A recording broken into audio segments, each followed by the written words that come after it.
एक छोटी सी कहानी और बड़ी सीख। एक बार एक वैज्ञानिक ने एक टिड्डे तो पकड़ा और उसे अपनी आवाज पर छलांग लगाना सिखाया।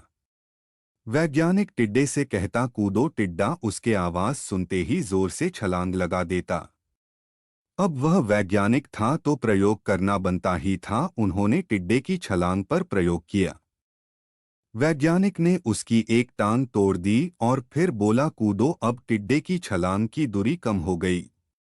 वैज्ञानिक ने उसकी दूसरी टांग तोड़ दी और फिर बोला कूदो। टिड्डे की छलांग और कम हो गई।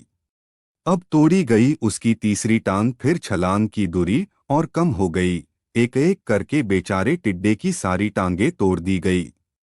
अब आखिरी टांग टूटने पर जब उससे कहा गया कूदो तो वह हिल भी नहीं पाया। अब वैज्ञानिक ने अपना निष्कर्ष अपनी डायरी में लिखा। जानते हो उसने क्या लिखा? जब टिड्डे की एक टांग तोड़ी गई तो वह थोड़ा बहरा हो गया। जब उसकी दूसरी टांग तोड़ी गई तो वो और बहरा हो गया। हर टांग टूटने के साथ वो और बहरा होता गया। और सारी टांग टूटने के बाद वह बिल्कुल बहरा हो गया। अब जोर जोर से चिल्लाने का भी उस पर कोई असर नहीं हुआ।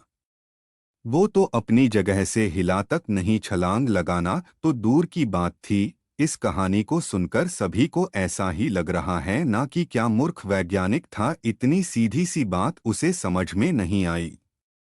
या कुछ लोग ये भी सोच रहे होंगे कि ये तो किसी बच्चे को भी पता है कि टिड्डे की छलांग उसके टांग टूटने की वजह से कम होती जा रही थी, ना कि वह बहरा हो गया था।